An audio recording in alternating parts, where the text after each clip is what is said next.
We'll start with you. All right. My name's Jace. I'm a sophomore film major, and I'm from Lancaster, Pennsylvania. A sophomore film major? Yeah. Dude, you got to join the stream team next semester. Talk to Jeff after class. Oh my God. All right. I'm Anja. I'm a junior political science major, and I'm from Michigan. Michigan? Where in Michigan? Waterford, Michigan? Waterford. It's like, do you know where Pontiac is? Yeah. It's like literally 5 minutes from Pontiac. All right. Okay. Yeah, I grew up in Toledo, so. Toodly-doo. All right, Shania. Hi, I'm Shania. I'm a junior. I'm from New York, and I am an advertising major, psychology minor. So is that New York State or New York City? New York City. I'm from Queens, New York. From Queens? Do you know Queens is the most, do you know what I'm going to say? Queens is the most ethnically and racially diverse I did. geographic region on the face of the earth. Oh, yeah. People from all over the world in Queens.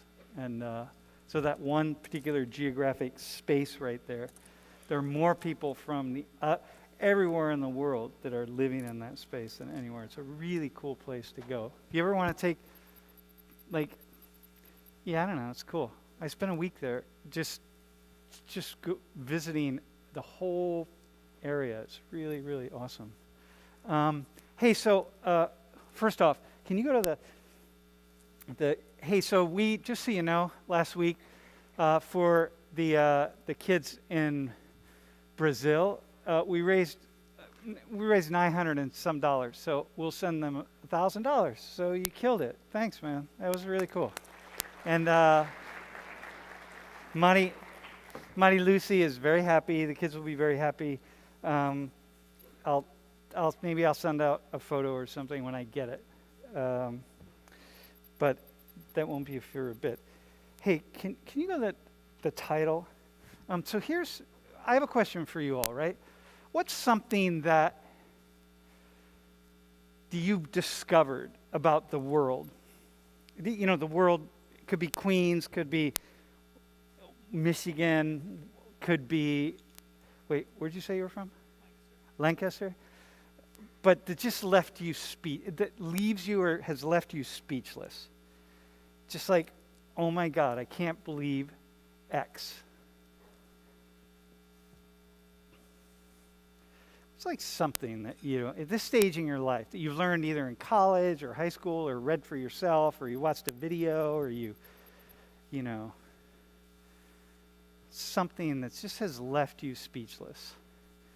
And if you don't have it, if nothing comes to mind, I'm going to talk a little. Something will come to mind as I'm talking. So does anything come to mind to any of you? Something's like so surprising. You're just like, holy shit, I can't believe that. Okay, I'm gonna give you a couple local ones, and I'm gonna talk about my own experience a little bit. And then we're gonna come back to you and we're gonna engage. Okay, so for right now, so one that just kind of recently happened, which isn't like an entirely a new thing. So I got this. This isn't what leaves me speechless. I mean, it's like if you don't know, it's Donald Trump hat. It's the second one because the first one was Make America Great Again, and this is Keep America Great. So somebody gave me this. They had it. I asked for it because you got to have a Trump hat. You know what I mean? Somewhere. If you're into hats, you got to have at least one Trump hat. And Trump 2020. It's got the here. Hang on. Can you put yellow on the overhead? Okay. So you get. Well, hang on. There we go. All right. So you get that, but that's not what leaves me speechless, right? So you understand, Donald Trump is about make America great again. Support the United States, support everything about the United States, support jobs in the U.S., fundamentally jobs. Start cutting out all these countries that are really bad for us, especially countries like China, the countries that are really stepping on us and holding us back, right? So then I open this up. Can you zoom in on that? And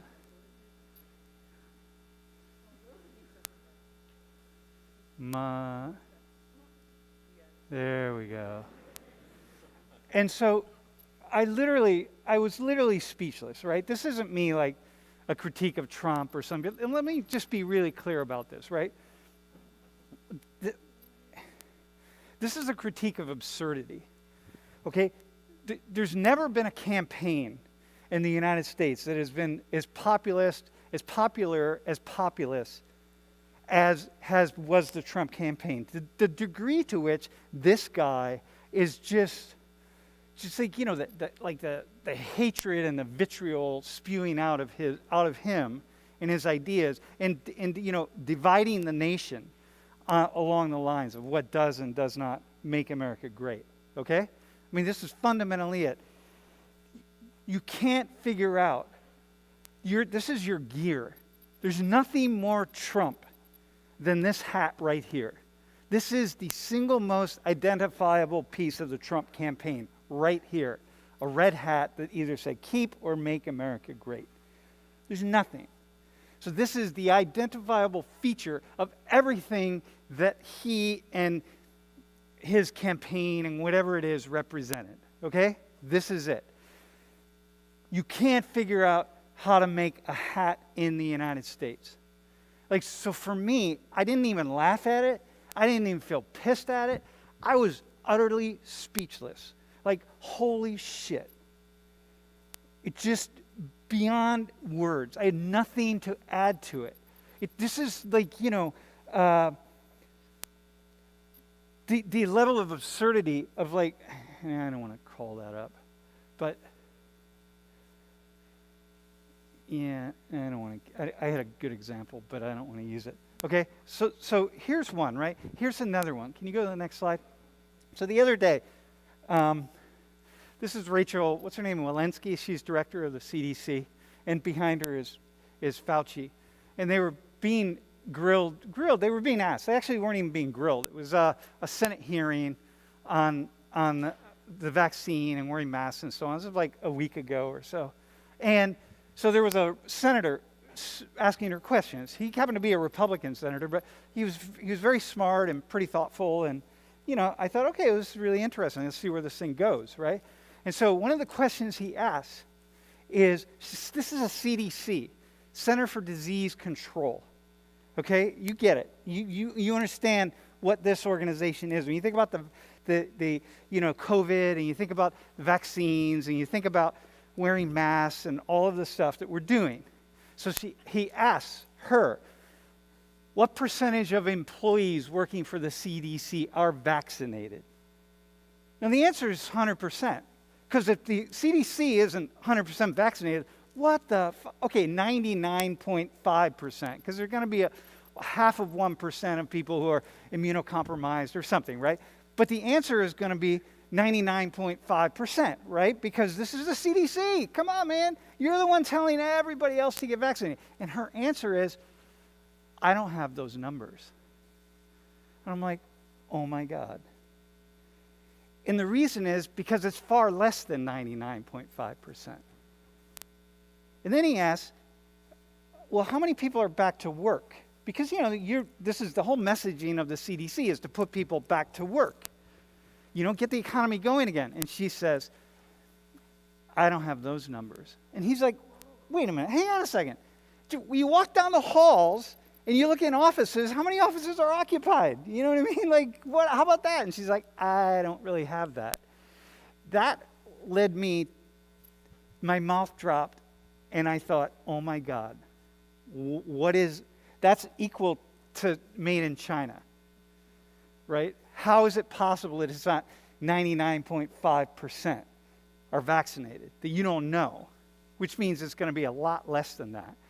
Because you understand, this is the encounter.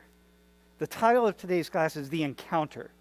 So these are the moments when we encounter things that are so bizarre, so strange, so screwed up that you can't even put words to them. You have no idea how to even begin to understand what it is that's happening. And those are two examples from two ends of the political spectrum, by the way. So for me, I'm pulling stuff from all over the place, okay? So do any of you have an example yet? I'm going to keep going. So let's, with more examples. Did you come up with anything for yourself? Yeah, I was literally thinking about, is it Kyle Rittenhouse? The guy that killed those people during the Black Lives Matter protest. When they found him not guilty, I mean, it wasn't surprising, but the fact that he's on like press runs now, like, I don't know who, for example, but he's been doing like interviews and people have been like, oh, I want him to work for me and this and that, but he literally killed 2 people and half of the people don't even know like how it happened. So it's just, anytime I see him on social media, I have to scroll past it because it just like confuses me and like pisses me off so much. So the idea for you is that here's a person who, for whatever reason, self-defense, whatever, right? So the law played itself out, right? It's self-defense, defense, like, okay, fine. But the idea is that he killed 2 people. Like, you know what I mean? With like a big ass gun, how is that self-defense? Like, no, but hang on. But you don't even have to go there. Like, don't go there. If you go down that road, you start to get into this complicated legalese stuff. But just stay with the simple stuff, right? Here's a young man. He got a big ass gun, and however it happened, he's in this place and he kills 2 people, and now what you're saying, he's being trotted out as this person, like, oh, I want you to work for me, like, and you're saying like, if you were hiring people, he wouldn't be at the top of your list of people. At all, no. Yeah, he wouldn't join the stream team. I mean, yeah, okay, so that's one, right? Like, how do you, like, wait, hang on. Is this the world? Is this the world we want to live in, right? So here's the next question. Is like, is this the world we really want to live in? Where, like, this is the person, somebody gets held up as this, whatever, I don't know. Okay, that's a good one, actually. I had a very similar experience. Like, what kind of so-called Christian nation are we, really? Here, all right, that's a really good one. Okay, the 2 of you, keep thinking if you have anything, all right? Go to the next slide. So when I was your age, I'm going to tell you when I woke up that when the moments for me, that it was like something like that led me to say, the world is not how I thought it was, and I never turned around and went backwards. My whole life changed from a certain point in time. And after that, it was a series of, it's just been a journey to try to understand why it is that the world is organized as it is. Because it became unacceptable to me to just say, oh, the world's screwed up. It's like, that's lazy. That's just lazy. People are just like X or Y. It's like, no, that's lazy. I wanted to know how it is that the world is like this. And so I have spent from the early 1980s to now trying to figure it out. And I've gotten a little closer. And who this woman is, this was one of the things that happened for me that changed the way everything changed. I'm walking down this way, and I just go a different direction. And this woman lived in a little village in El Salvador called El Mazote. And El Mazote was a rural farming village. And it was a really poor village. And the Salvadoran military trained in the United States in their anti-guerrilla, anti-communist tactics, right? So trained in the United States, these squads went into her village and massacred 1,000 people. 57% of them were children under the age of 18. And they put them in buildings and they lit them on fire and I'm not going to go. I could give the details, but I won't give any details, right?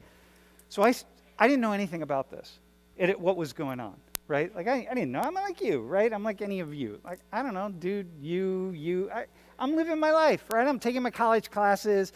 I'm trying to figure out, where I'm going to have coffee the next day. Who knows? I don't know, you know what I mean? Like, just trying to figure out life. And then encounter a couple things like this. But this was one of the very first things I encountered. And I said, wait, hang on a second, what is that? And I started exploring. And for some reason, it hooked on, the story hooked on to me. You know, it wasn't like it just went by, it hooked in. And I could feel the hook, and it wouldn't go away. I couldn't pull it out, and it wouldn't go away. She was the only survivor of the massacre that killed 1,000 people in El Mozote. Okay? And she lived to tell the story about what happened. The men that committed the massacre, all of the officers and leaders were trained in the United States at a place called, in Fort Benning, Georgia, a place called School, it was called School of the Americas. They came here, they learned their tactics, they had support, their weapons were given to them from the United States, the training, one thing after another. And so I realized, hey, as I'm sitting, you know, like in a class like this, and I'm realizing, wait, hang on. I paid for that. Wait, those are my tax dollars. Holy shit. People around me are supporting that. And then it just like the bells started to just go. And then I couldn't live anymore. Like I couldn't live with it. And so I start one after another. I started peeling back the layers of reality to try to understand what was going on, to have more of the encounter with absurdity, right? So it's like the Trump hat. You're like, yeah, I can tell you, like, yeah, probably why they made it in China and not the United States. But I can't tell you why they made it in China and not the United States. Dude, this is, your whole reality is anti-China. So, you know, I got a good idea. We'll make our hats in China. Like, dude, like, what the fuck? You know what I mean? Like, seriously, there's nothing, I can't hold that in my head too long. Now, bro, if I were on shrooms, I could probably hold it in my head, right? But I'm not. And so I can't. You can't even hold the absurdity of that, right? So 119, for whatever Social 119 is today, right? And what happens is, you know, like I'm now an old man. I mean, I'm not that old. I'm pretty young. You know, I can still bench press a lot. I'm, you know, whatever.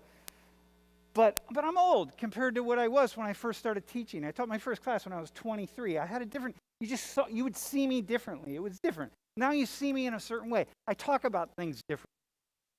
But this class has been a class for the encounter. To have the encounter. So this guy, next slide. This guy is a priest, a Catholic priest, Roy Bourgeois. He was in class one time. We raised money for him. His whole life was spent for 15 years during this time to shut down the School of the Americas so that the massacre that happened in El Mozote would never happen again. To stop that. This guy gave his life to that. All he did.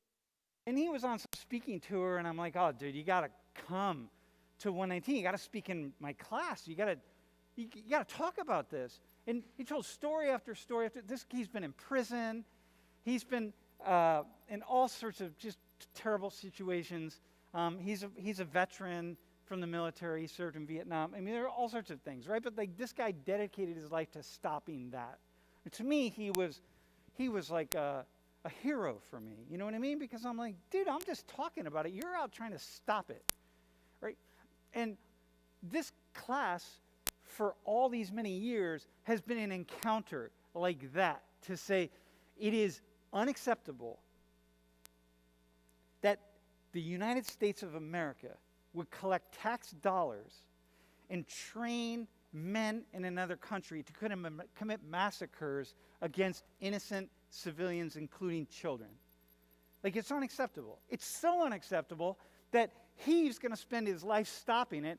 I'm going to invite him into class, and at the end of class, you know, we're going to stand at the doors, at all the doors, with buckets and collect money for this guy so he can continue, so he can use that money to bail people out of prison who were in prison protesting School of the Americas, which is probably where I should have been, but I wasn't because I was here busy teaching at Penn State University and doing my thing. You know what I mean? But that's okay. I guess that's my job. So it's the encounters. Have the encounters. Because some things are just not supposed to ever happen. They're just not. And we become immune to them. We become just desensitized in some way or for some reason to them, and think that we don't have the power to make that kind of change that can happen to change the world. And I leave him up there. First off, if you go back to her, she's the only surviving member of the community. She hid. She heard the screams of people dying, including her. She testified her own children. She knew when her own children were being killed. And she lived and she testified. So it is public record so that I can talk about this. Paid for by the United States. And so when I was in your shoes, and I heard that and I learned that for the first time, I couldn't get out of my seat. You know what I mean? I was like, I can't step beyond this. I don't know what to do with that information. I don't know what to do with it. It's like, what do you do? And I could show you photos from, I'll show you all sorts of things. I'm not going to. You don't need to see it. It doesn't really matter. I mean, it does matter, but I don't need to show you that. It's just like, that should not happen. And I am alive. I'm not going to, at no point was I planning to commit suicide. So I'm here until I move on to the next platform, whatever that is. So what I said to myself was, I cannot live with myself if I don't try to understand why this stuff happens and play my small role into stopping it. And it's always a small role, right? Roy felt like his role was very small. It's all good. That's the encounter. So you see that, right? The encounter, right? So, Jace, what are you hearing me say that like strikes something inside of you? Anything at all? Like an example that I have of an encounter, or just... Yeah, either just what you're hearing me say, or maybe something similar that has happened for you.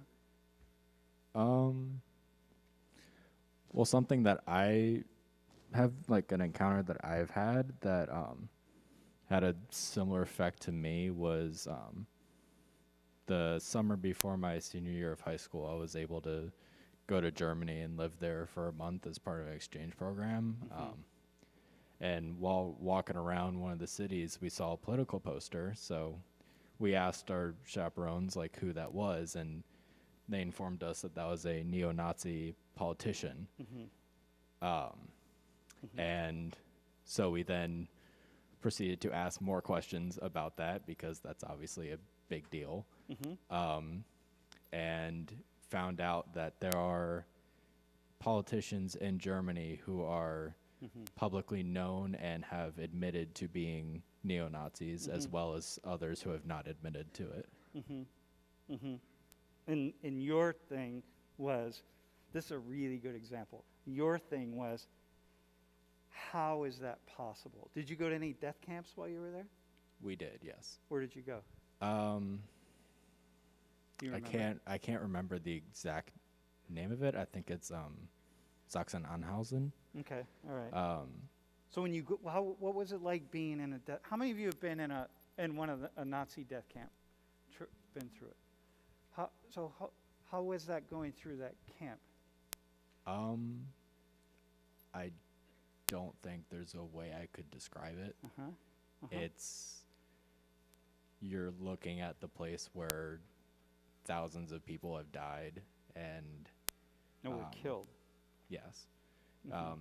And with the camp that we went to, there was only one part of the camp that was remaining, and it was they had a track at the front mm-hmm. that had a rock boulder that what they would do is they would test out their boots mm-hmm. by putting them on prisoners of the camp and having them walk back and forth until the boots wore down. Mm-hmm. Mm-hmm. And they had to carry that boulder behind them. Mm-hmm.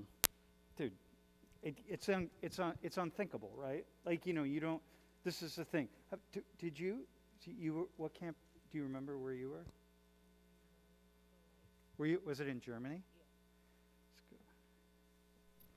I would agree, like, with his experience. It's just, like, really eerie. The same way, like, when you visit Washington, D.C., and you see, like, the slave ships, it just feels so eerie because you know that people were, I feel like their souls are still there. I know that sounds weird, but it's really creepy. And we went from one concentration camp to another, and they told us how, like, they would force them to walk barefoot from one to another, and the distance was like 13 miles in between them. Yeah. So they had to have been like walking for days, and yeah, it doesn't seem real. Like, we all know that it's history, but it doesn't feel real. So for me, I have a very similar experience, right? And to me is like when I see here in the United States, remember the Unite the Right group in Charlottesville, right? And a lot of the folks there were carrying Nazi flags, which are illegal in Germany, by the way, the flag, the swastika, but it's not here. And I would see that, and I think, do you not know what that is, right? Do you not have any idea what that represents? You understand, it represents the massacre of millions of people, right? In the horrific, right? You can't, the Nazis couldn't burn 6 million Jewish people, right? And even today, people still talk, the hatred toward Jews is like, it's the longest hatred in the world, right? It's 2,000 years of hatred. There's no hatred toward any group of people that's longer than the history of the hatred toward Jews, okay? It's called the longest hatred for a reason.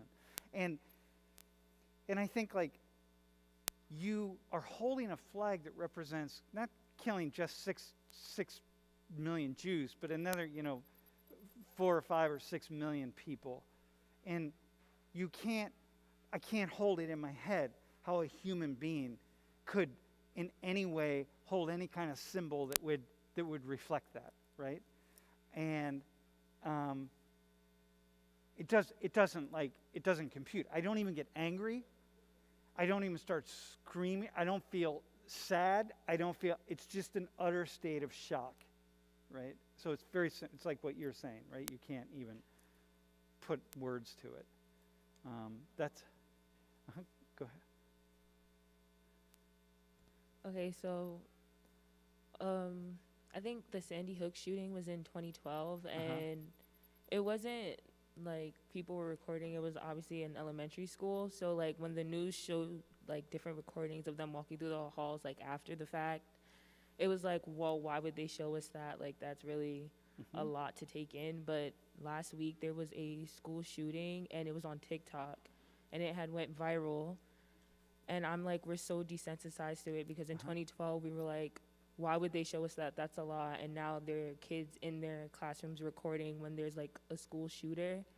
And in the comments, it was a debate between like whether guns were the problems or bullying. But like, the problem is people. Like, we need mediation. Yeah. The problem is something that's so big you're left speechless over. Yeah.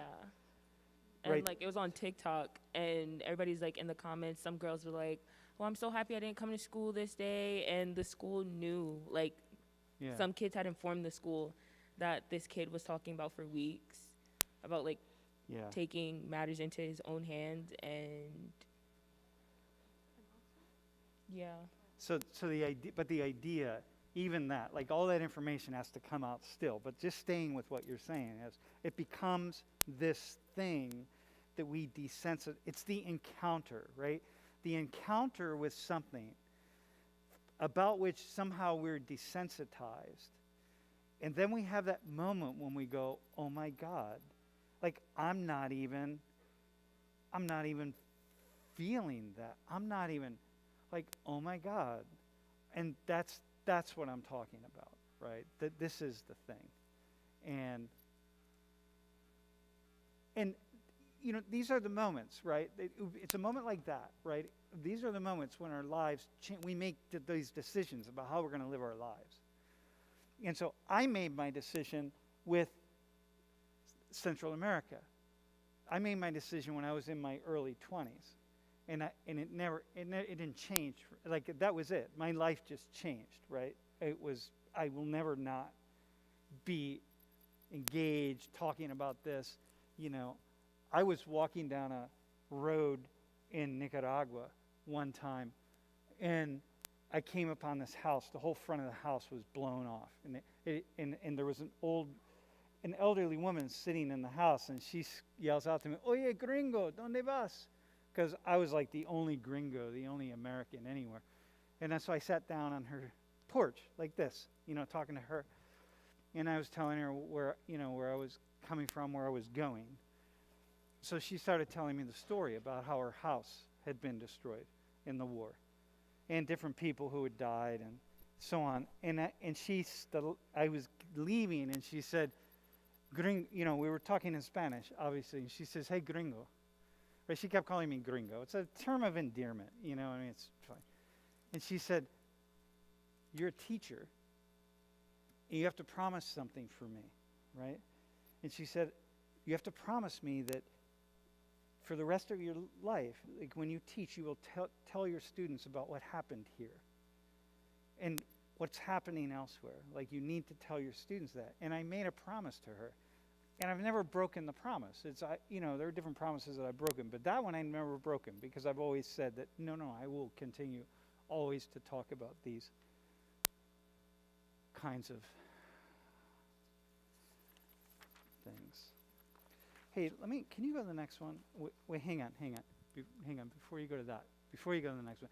Hey, what do the three of you know about the Great War of Africa? The Great War of Africa. It's sometimes called the Second Congo War. What do you know about that?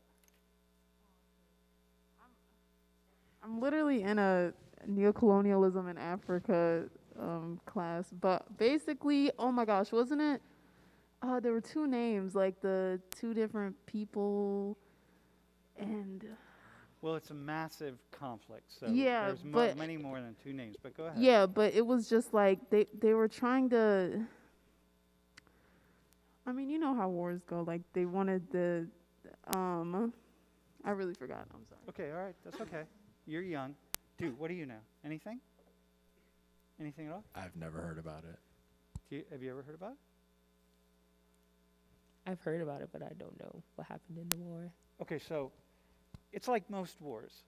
I mean, most things in the world. Like, we don't know about it. It's not it's because school doesn't teach us that.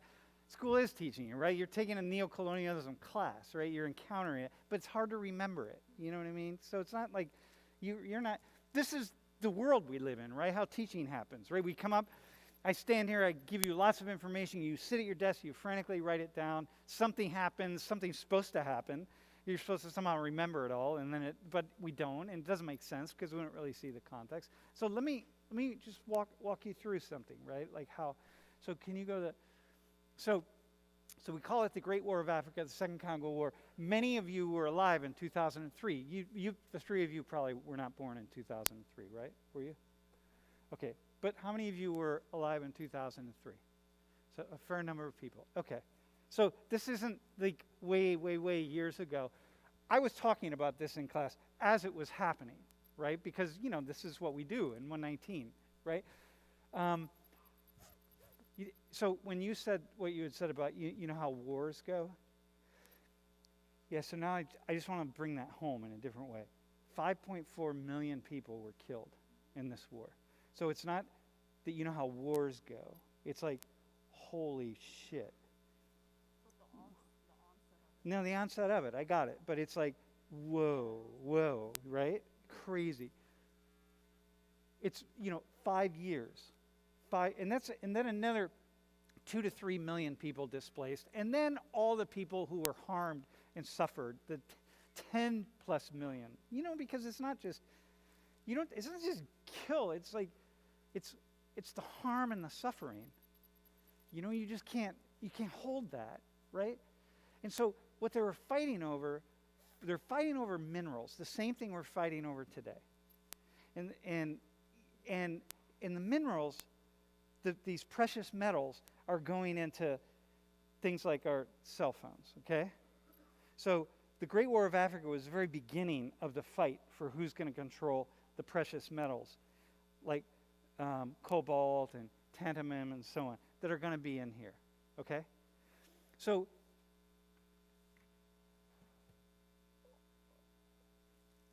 the picture of those people right there, they're slaves, okay? So there's more slaves in the world today than at any point in human history, okay? They're slaves in the Congo. They're mining the precious metals that go into the phones, okay? That's what they're doing. And amongst other things, but one thing they're doing is mining these metals, okay? These are slaves. Every bit as their lives are every bit are actually worse than people who are slaves here in the United States, right? I mean every bit is bad. Their lives are worth less. It doesn't matter. Their lives have no value whatsoever. So if they get worked to death, if they die, they have no value at all. We just get somebody else. In the United States, a slave cost the equivalent of the average slave costs the equivalent of between $25,000 and $50,000 in today's dollars. So that's a lot of money. So you know what I mean? They have zero value. In the United States, $30,000 to $50,000 on average, right? So that means that life, that person there has something that you don't just destroy that person without having. You just don't do that. It's like you buy a car and just destroy it. Like you don't do that. Here you do. So here's what I want to ask the three of you then. What do you do with the fact that every one of us in this class, but you're going to speak on behalf of all of us, have their blood and their sweat in your products, in our products? Clothes. You have clothing that has slave labor in it. What do you do with that? What do you do? If it's something that could be like easily changed, I feel like I'll change it. I remember I was in World in Conversation, and this girl was like, I'm not sure if she was an international student, but she was talking about some of the sites that she shops from, because Zara and H&M use child labor in Asia, and I did not know that. But like, one person doesn't make that big of a difference, but I feel like for my morals, like when I buy from Zara, I would feel so bad. So like I don't buy from Zara, and I haven't gotten from H&M since that World in Conversation. Uh-huh. But like when it's things that I don't necessarily know, I don't know what I could do. Okay, all right. So Anja, how about you? Like, how do you integrate that information with who you are as a good, moral, kind, etc. human being? Like, how do you do that? I mean, if you want me to be honest, I try not to think about it. And then I think everyone else is basically what Shania was saying, I'm one person. So what am I going to do? But it's thousands and millions of people that are doing exactly what I'm doing. So like I said, I either try not to think about it or like what Shania said, I try to also, exactly, I've also stopped shopping from stores that use child labor and stuff like that. I don't eat meat. I don't buy products that have tested on animals, stuff like that, because it's easier. But like I said, if it's my phone, I don't want to talk about it. Okay, all right, okay. I don't want to talk about it.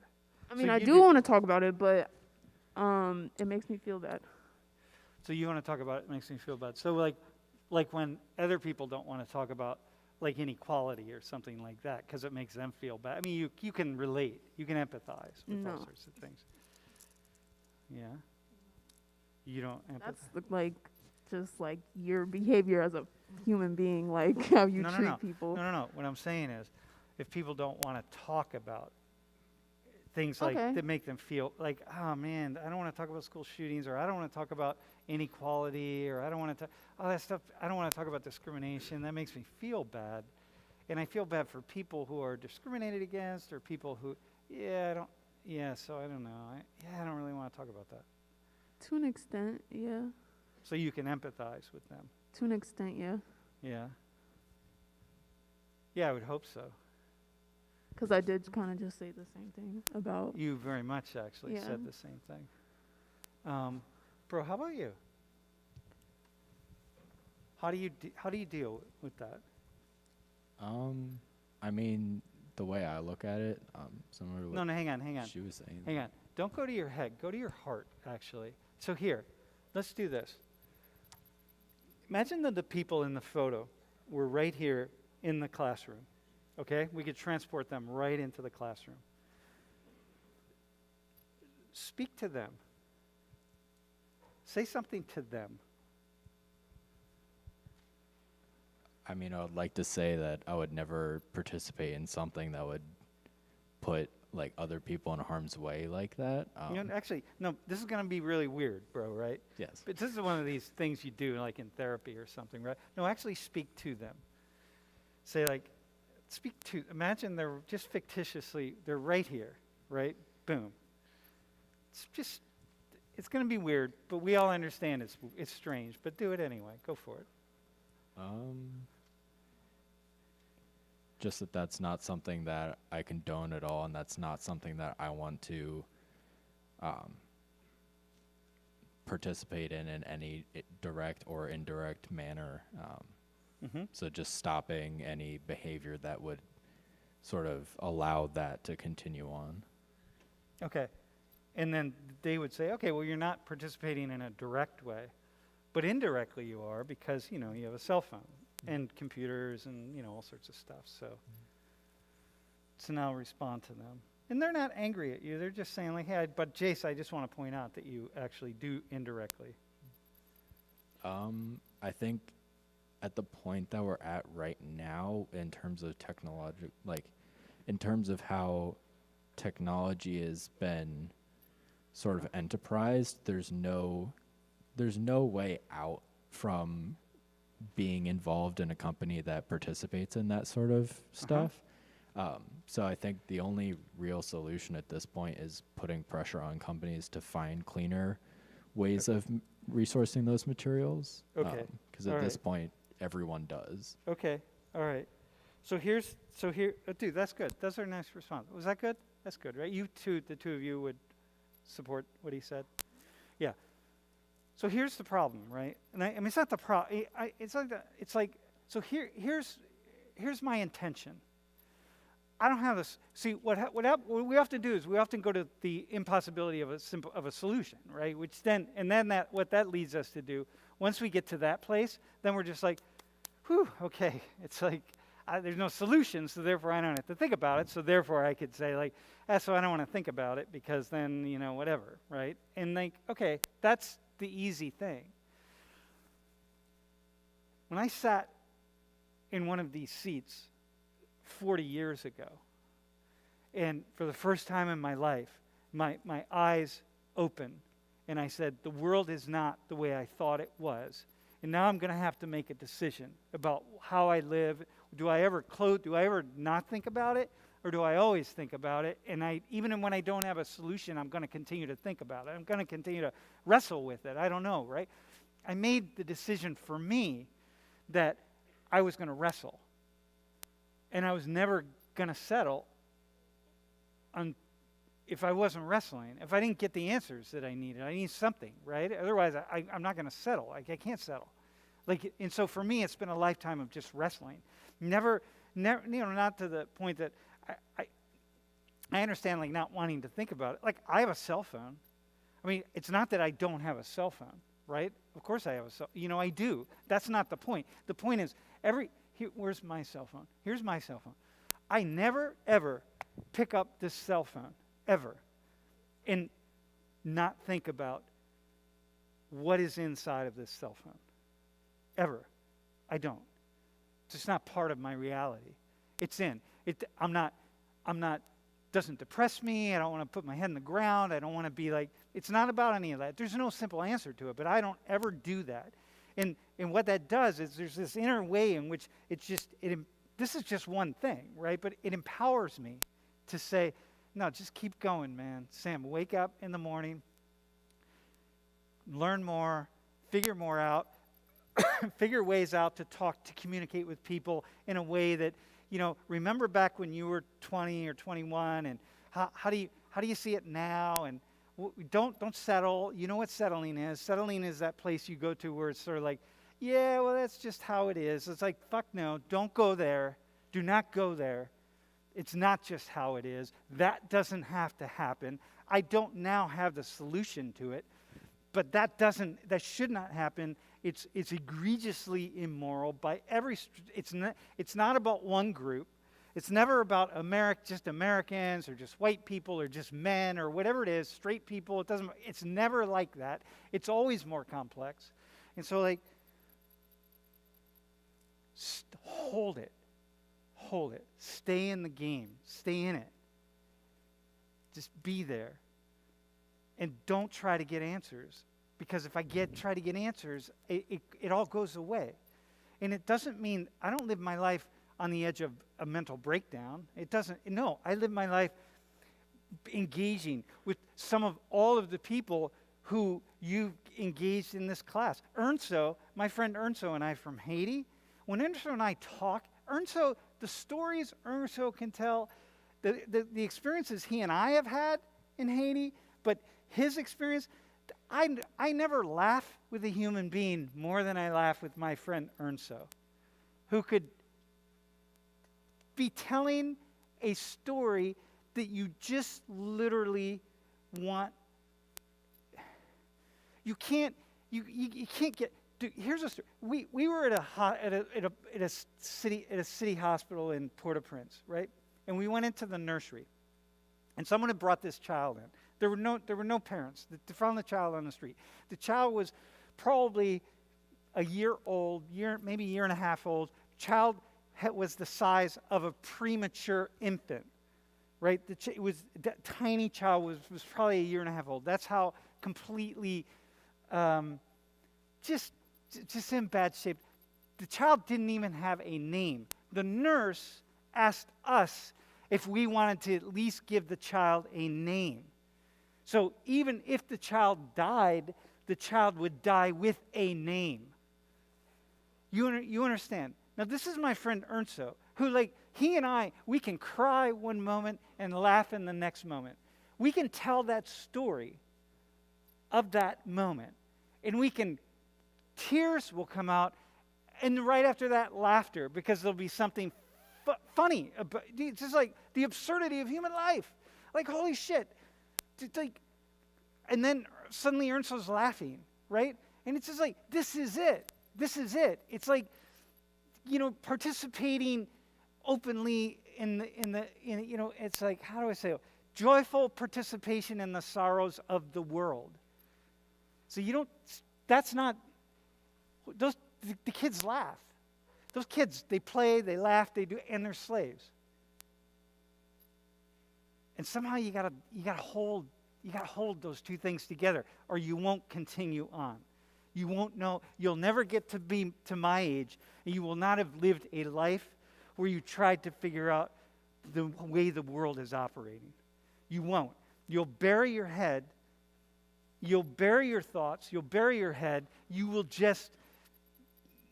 that will be it. And then you'll stop thinking and stop engaging. And when you stop thinking and stop engaging, before you know it, you're walking around with a Trump hat that says "Made in China" on it. And you don't even see the absurdity of that, even if somebody points it out to you. It just becomes or you don't see the absurdity of the fact that the director of the CDC does not know how many employees of the CDC have been vaccinated against COVID.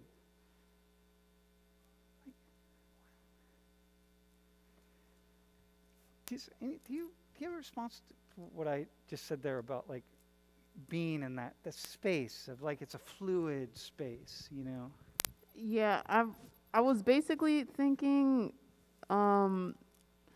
I mean, just pertaining to a situation like, oh, this is where our products come from and this and that, it kind of, to an extent, also makes me feel kind of like what you were saying. What I really liked when you were like, you just have to keep going with the facts in mind that like things are good and bad kind of, but just it makes me feel hopeless sometimes because we know people that do try to change things like this, but it just never works. Like I was thinking, for example, there are slaves also that like work for or like get like copper and stuff for like Tesla cars in Africa Yeah. and all that, and they were sued like multiple times, like the mines and stuff like that. But since they're like such huge corporations, like they get exactly, they pay them, it goes under the rug. So even people that are trying to fix stuff like this, it isn't like going through basically. Okay, so listen, man. Can I help you on that?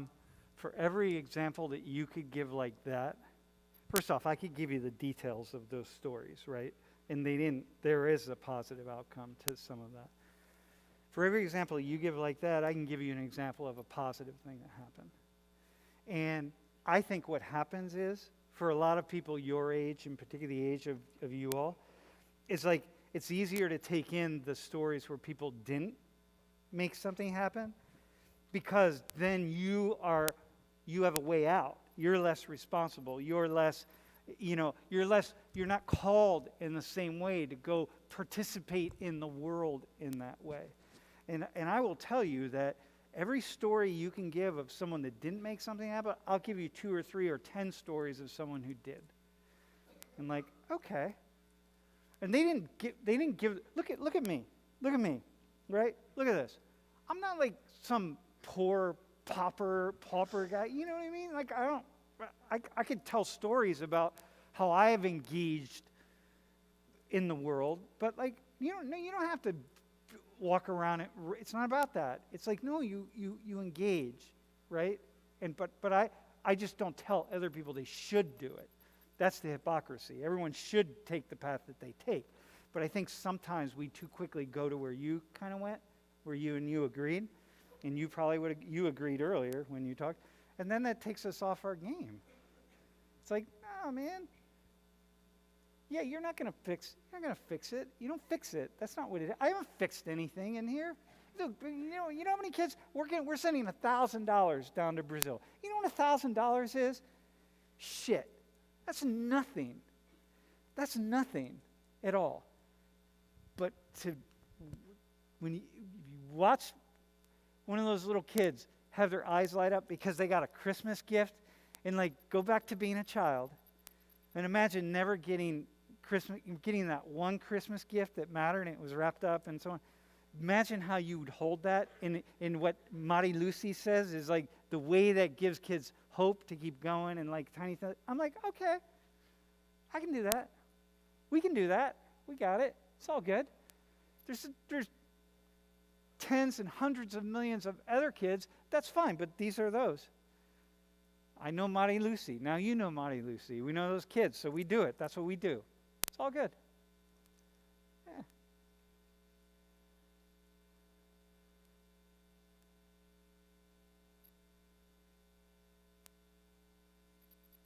Yeah. Yeah, right, bro? You get that, right? You don't change it all. What you want to do is, now I want someone to respond. Shania, maybe you can respond. You want to watch for the points at which you give up, which you like. You look for an out and you stop thinking about something. It doesn't mean you have to wrestle. You don't have to go crazy, right? But it's like you want to watch those points where you like say, "Oh, it's too much," and then that's the danger spot, because now you've walked through a door and you've closed it behind you. For me, I decided the world was so complex. When I was your age and I'm seeing all these different areas of the world and different things, and like, oh my God, I'm never going to understand. So what I said was, well, I'm just going to spend my whole life trying to understand, and I hope I live long enough to try to know what's going on. And so when tell a story of like copper mines and so on, right? Like I'm like, oh, I got that. I can pull this story up. I got it. I'm going to try to understand. I'm going to do it. Not everybody does that, because early on, as a young person, we've closed the door behind us.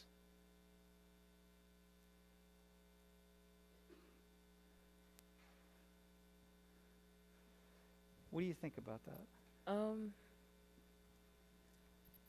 Well, I don't think that we always close the door behind us, but to a certain extent, something can't be there. So, like, we create psychological boundaries, and even though they aren't real boundaries, it's our mind creating them because it's like we can't handle anymore. Like, Yep.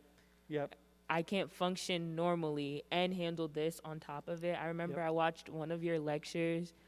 It was the day that, like, we didn't have class, so the lecture was about chocolate and how, like, chocolate is, like, made and came over here and stuff like that. So now every time I eat a Hershey's, I think about that. But, like, I also discussed it, like, with my roommate. And I feel like when we talk about things, like how you said in this class, we don't necessarily, like, sit there and write down stuff, and we're not solving problems. But, like, when you talk about things, that's another way to, like, solve a problem. So you don't have to think about it every time you eat a piece of chocolate, but, like, just spreading the information. Because my roommate did not know that that's how Hershey's was made either, because Hershey's makes commercials that are like Hershey's Kisses and For it's kids. so sweet. Yeah, for it is kids, not right? sweet. Yeah. And what about the kids that look like that who are picking cocoa? But listen,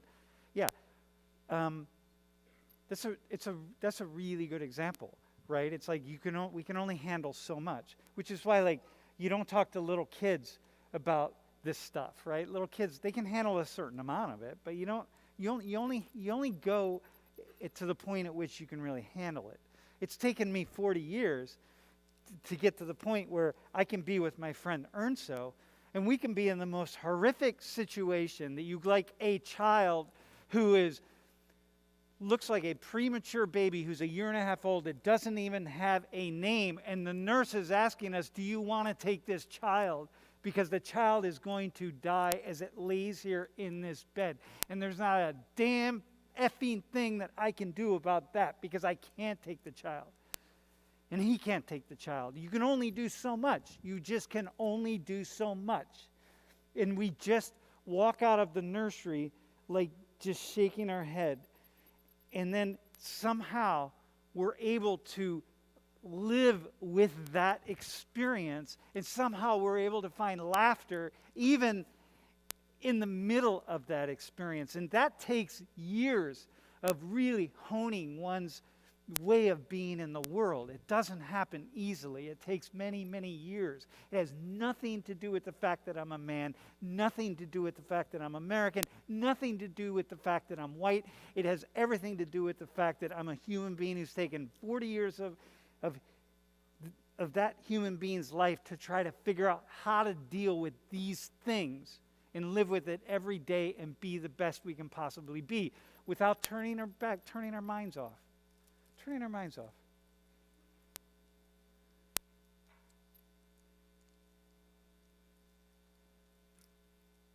Yeah. Hang on. I'm going to see if we're going to go somewhere else.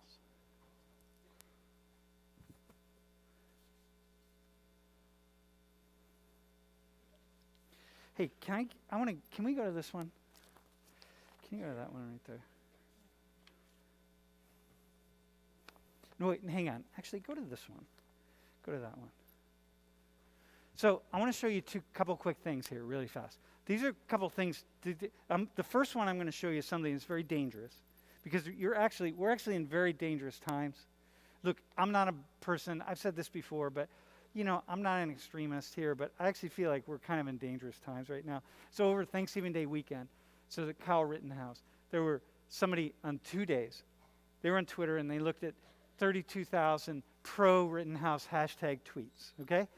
Then they saw that 29,000 of them, almost 30,000, had disabled geolocation, which is like, oh my God, like what's that about, right? And then 17,000 of those were listed as foreign, Russia, China, and the EU, like mostly, like Hungary, the Ukraine as well. Meaning that these are bots generating tweets to get us to start some kind of a civil war here. And we fall victim to it, right? Like thinking that the Trump is the hypocrite, but not Biden. You know what I mean? Or Biden's the hypocrite, but not Trump. And then suddenly we're in the middle of some kind of war here. Like, come on, man. This is like we're being attacked. And you know who the soldiers are? The soldiers are us. When we fall victim to it, it's like you're picking up a gun and you're going after somebody else. It's like someone comes along and tells you, like, hey, go to war here, let's go. And then we say, like, all right, we'll go to war. But that's not what I actually want. I just want to show you that because, like, y'all, like, be really careful, man. But I want to go to, can you go to this one right here? Just want to tell you some good news stuff. So, the Arbery case, right? So, the Arbery case, this is from the Arbery case. So, so this is this Ahmaud Arbery. So this is the young man. He's young to me. He's actually not very young, but not to any of you, but he's young to me. The young man who is jogging in the neighborhood, and these three guys decide, hey, this guy's dangerous. If you don't know the story, this is down in Georgia. Hey, there's something, this guy's dangerous, and there's something going on here, and we got to go out and we got to investigate this. And so they chase him down in the streets, and they finally are, the one guy pulls a gun out, and Arbery is trying to get around him, but the guy kind of doesn't really let him around if you watch the video. And so the gentleman with the gun doesn't. So Arbery, he kind of grabs the gun because he's like, you're not going to run past this. Like, are you kidding me? I'm going to grab the gun. You're going to shoot me in the back, right? And so anyway, he gets shot and he dies. And these three guys, as you all know, maybe you'd know last week, they all got convicted. So they're all three going to jail, going to prison for the rest of their lives, right? Okay. As in my, regardless of what I think, but as I personally think they should. I didn't follow the case that closely. The only reason I'm hesitating by saying what I just said right there is because I didn't follow the case as closely as I always want to follow a case if I'm ever going to talk about it in class. But what I understood is I was like, these guys have got to be guilty, right? But here's the good news. So the governor of Georgia is a Republican. The state Senate is Republican-led. The state House in Georgia is Republican-led. They're all Republicans. First thing they did was, after Ahmaud Arbery was killed, was pass a hate crimes bill, right? Like Bill 426. First thing they did, the Republicans in Georgia passed a hate crimes bill to make which is like, all we know about Republicans, all most people know about Republicans, is that they're completely against anything dealing with hate crimes, and they're racist and like all that kind of stuff, right? So I'm here to tell you, the Republicans in Georgia, right up to the governor, overwhelmingly passed a hate crimes bill to make it, if you commit acts against people on the basis of their religion or their race, et cetera, sexual orientation, gender identification, that the consequences for those acts are going to be much higher than normal, right? The Republicans did that. Like, this went through, it was basically as close to unanimous as it's going to get in a Republican state House and Senate and with a Republican governor. Okay, that's pretty amazing, right?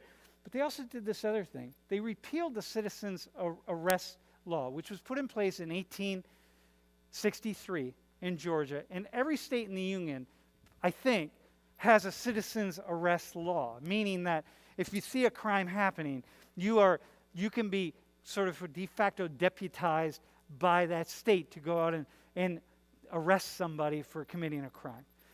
But what the governor of Georgia said, the Republican governor of Georgia said, was, we just have never really paid attention to this law. It is a racist law that was put in place during the Civil War fundamentally to empower white people to control slaves. It got expanded after the Civil War, so white people would control slaves.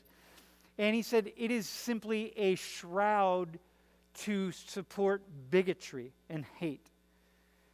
They pushed this through to make it impossible, to make it so that, and what the governor said was, and what the head of the Republican head of the Georgia State Senate said was that, so no Georgia citizen can ever hide behind this law and commit a heinous act like these three men did to Ahmaud Arbery, right? And I'm like, why isn't that, to me, I'm like, oh my God, that is, there you go. This is amazing news. Like I thought, wait, isn't the narrative that, Republicans you support racism and hate and so on, and here you go in Georgia, this so-called bastion of hate. It's like the Republicans can't run fast enough out front to address these two laws. And I think like this is pretty amazing. And when the governor signed it, the mother of Ahmaud Arbery was there, and it was a big deal, right? Huge deal. And like, okay, what do y'all think about that? Do you have anything to say? Just one thing I want to like address, because I've heard you say this in other classes, and maybe it's just me, but like people are people, whether they're politicians or not. Just because I voted for Biden does not mean I think he's the best president ever. Yep. And or the best man for the job. He was just the better man, in my opinion, for the job. Well, at least it wasn't hypocrisy for his hats to be made in China, because I'm sure his hats were made in China also. But yeah, and I think that the problem with like a lot of ways that we see like politicians now, we forget that they're people. Like we idolize them and turn them into, well, not we. Y'all idolize them and turn them into like other figures, and they're still people, whether they're Republican, Democratic, like I got people you. are people. Yep. So that doesn't surprise me, and I did hear that they passed a hate crime law. Yeah, it's pretty cool. Hey, y'all, wait, hang on. Wait, dude, 4 minutes, right? All right, we have 3 minutes. Hang on. Anja and Jace are going to say something, and then we're going to do our Lily. Then we're going to do the last top hat. Anja, what do you think? What's your final words on all this? No, I actually wanted to say like exactly what Shania said. Like people are people regardless of their political status or anything like that. So the fact that they passed those laws, it's like, yay! Like I'm really like happy for it, but like more needs to be done. Exactly, that's what you should be doing. It's not like, oh my gosh, the Republicans are finally doing, like, no, like they're human beings who should be doing the right thing like this all the time, but they don't. And it's not like, oh, Republicans are always bad or Democrats are always good, but it's like, yes, this is what we need to be doing. Yeah, well, right. It's like what we will do with our cell phones, right? It's like we should be, and we're getting there. Like we're getting there. It's like it's okay. Yep, I got you. Bro, final thoughts about anything, man. I think we're getting to a point where everyone's sort of gotten fed up. You can't. Hang on. Jace, I know you did all right before you go rushing out of the room. We still have a minute. Go ahead, my friend. I think we're getting to a point where everyone's sort of fed up with all the political games that have been played recently. And it's gotten pushed to a point where people will do stuff that they don't really believe in just to get some more publicity or just to get people to actually side with them. And I think it's gone to the point where that's not acceptable anymore, and it's actually being pushed back out. Oh, good. Hold on to that, man. Hold on to that. Hey, so thanks, y'all. Can you? Yeah, hold on to that. Dude, that's good.